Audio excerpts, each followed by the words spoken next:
Hello my dear students, welcome back to the my channel. Now इस video के अंदर हम स्टार्ट करने वाले हैं एक्सरसाइज 1.2 क्वेश्चन नंबर 1।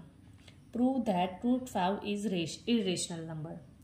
सो यहाँ तो यू नो वेरी वेल कि जब भी हम इरेशनल नंबर को हम प्रूव करना होता है तब हम क्या करते हैं, पहले तो उसको एज एज्यूम करते हैं कि वो एक रेशनल नंबर है, राइट। और आपको पता ही है रेशनल नंबर क्या होता है। तो rational number is that number we can define as p by q form. Okay, so let's start. Let assume that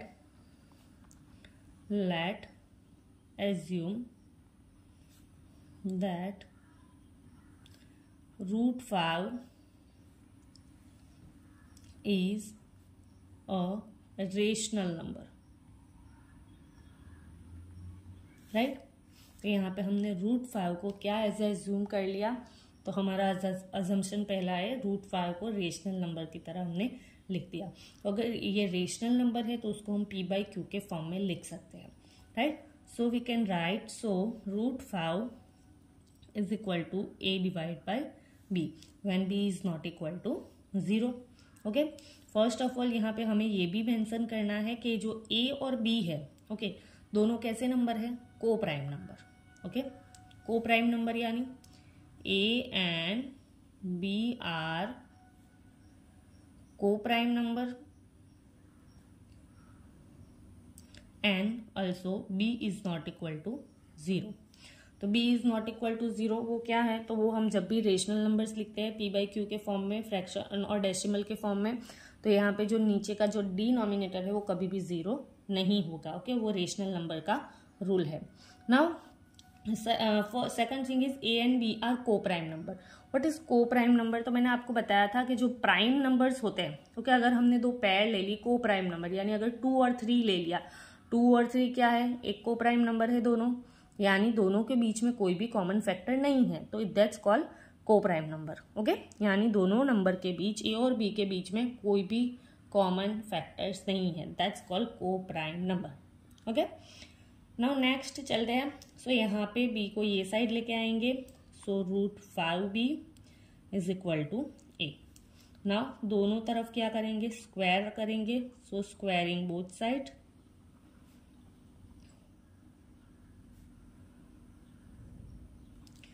so root 5b whole square is equal to a square. Okay, so यहाँ पे root और square और square root cancel हो जाएगा, so 5b square is equal to a square.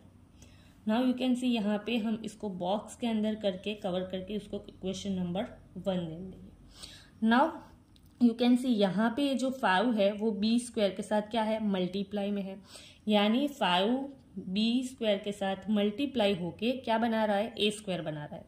Okay, यानी उसका ये मतलब हुआ कि अगर ये कोई a जो नंबर है जो हमें 5 से मल्टीप्लाई होके मिल रहा है, राइट, तो उसको हम क्या कर सकते हैं, 5 से ए स्क्वायर को डिवाइड कर सकते हैं, राइट। यस, तो we can write 5 divides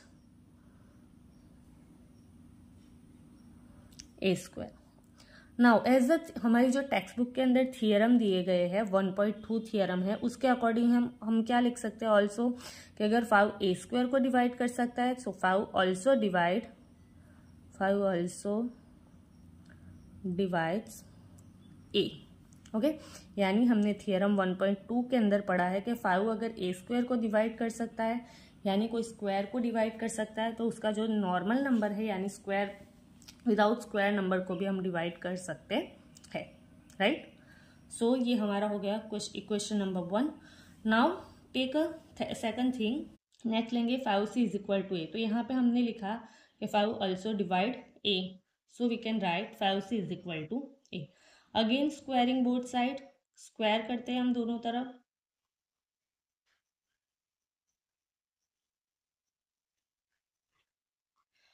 so 5c whole square is equal to a square. तो 5 स्क्वायर का हो जाएगा हमारा 25c स्क्वायर, क्या बना रहा है, ए स्क्वायर बना रहा है, यानी हम लिख सकते हैं कि जो 25 जो है वो ए स्क्वायर को डिवाइड कर सकता है, राइट। वो again 25 divides A square. So according to theorem 1, 25 also divides A। Okay, so ये हमारा हो गया इक्वेशन नंबर 2।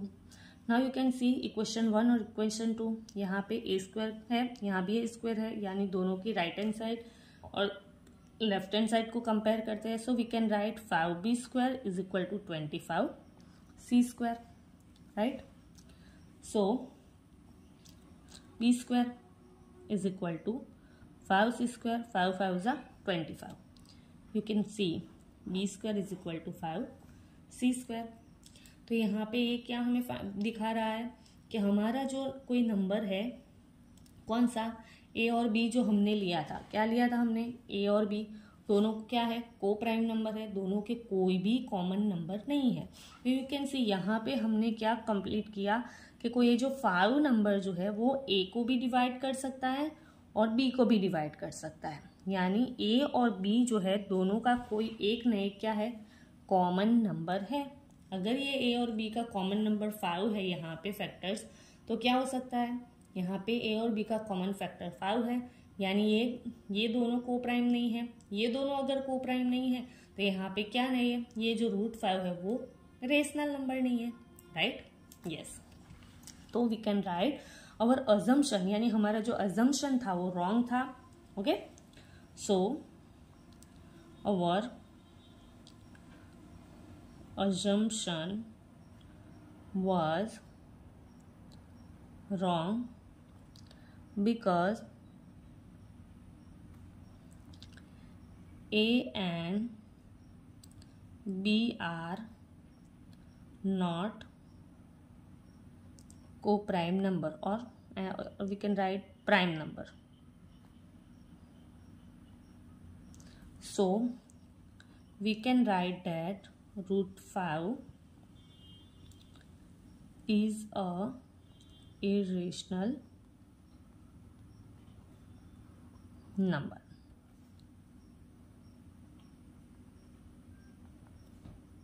So ये हमारा प्रूव हो गया।